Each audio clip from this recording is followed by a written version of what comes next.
Hi, I'm Jennette, and I've written a book called Boss Cuddles versus Don Fifi. And my kids Disha and Ariane helped me write it, and today we're going to be reading to our cats, if they'll cooperate. Cuddles. Species, king of all creatures. A cat, obviously. Age, 4. If it's even any of your business. Occupation, the boss. The only real boss, the ruler of house and swamp. Light touched my closed eyelids. I opened them, yawned, and stretched. Killing did wonders for getting a good night's sleep. It was so peaceful, I felt so rested, but I was famished. A good fight always worked up my appetite too. I took a moment to clean my paws. One should always start the day with clean paws. Let's see, nose moist? Check. Whiskers out? Check. Clean paws? No blood splatters? Check. Very good. Time to wake the servant. I leaned onto the bed where she slept, buried deep beneath the blue and gold triangle pattern quilt. I found her leg easily enough and walked up her body. I checked for breathing first. Still alive. Lazy human, I demand that you get up now and fix me breakfast. She didn't budge. I really wished I had a loud, booming human voice at times like these. Servant, I demand breakfast immediately. Still nothing. I put my paws on her face. Wake, you lazy two-legged animal. I have the appetite of my great ancestors, the lion. I demand a fresh meal immediately. This morning, I believe I'll take some canned tuna, light on the juice. She inhaled a little deeper and shifted. I could see this was going to take more drastic measures. Drake, hairball, no fire though. The black and white furry head popped up from his morning grooming. His whiskers twitched. Yuck, we really needed a discussion on appropriate places to bathe. In front of me was not one of them.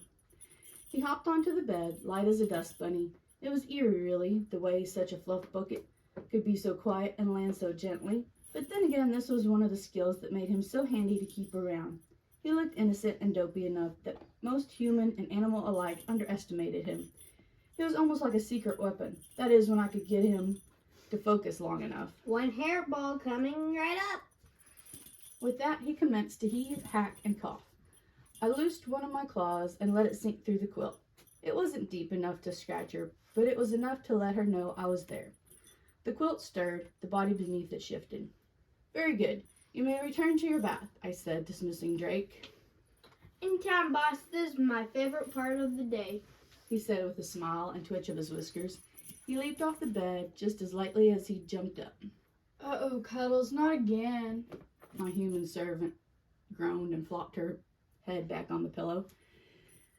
If you'd have gotten up the first time I told you, I wouldn't have to resort to such measures, I said as I sat on her chest. Her right hand came up and scratched behind my ears. Right there, yup, I purred. I'd trained her well. She had magic fingers. What am I gonna do with you?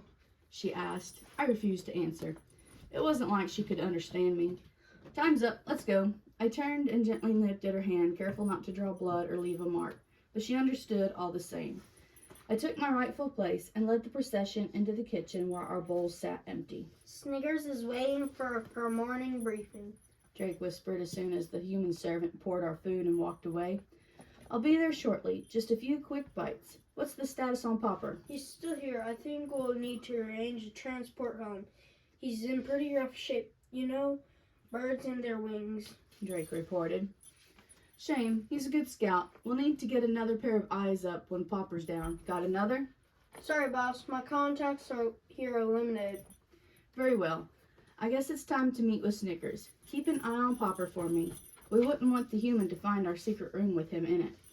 Drake slunk away. I turned my attention to the double French doors with a cat flap and hoped the silhouette behind the blinds was Snickers and not some random stray looking for a free meal. It was beside the point that most of us had come from the streets, filching food wherever we could. Life was different now. This was my turf. Nobody mooched free meals. They wanted to eat, they had to work for it. Good morning, boss.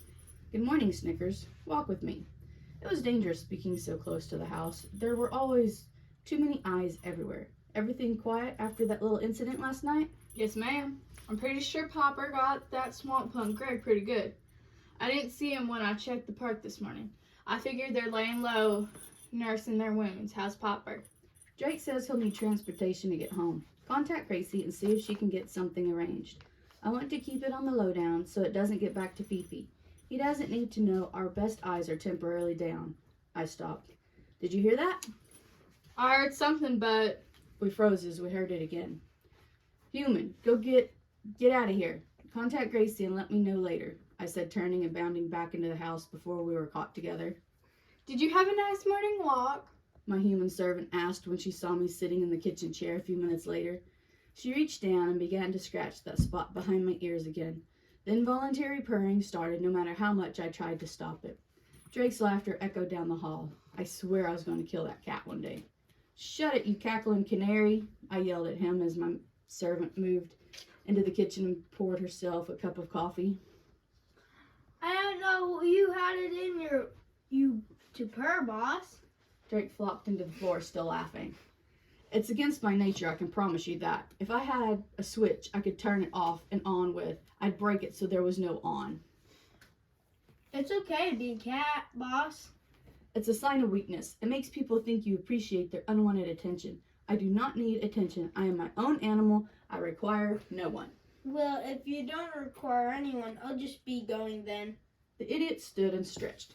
Dope. I swatted him in the head for good measure. That's not what I mean, and you know it. Easy, He said, rubbing his head. I'm just playing. What's she doing? He motioned to the human servant who was watching out the sink window, coffee cup thoughtfully poised in her hands. She made a move towards the door. Another human is poaching on her turf. Get back to Popper while I see what this is about.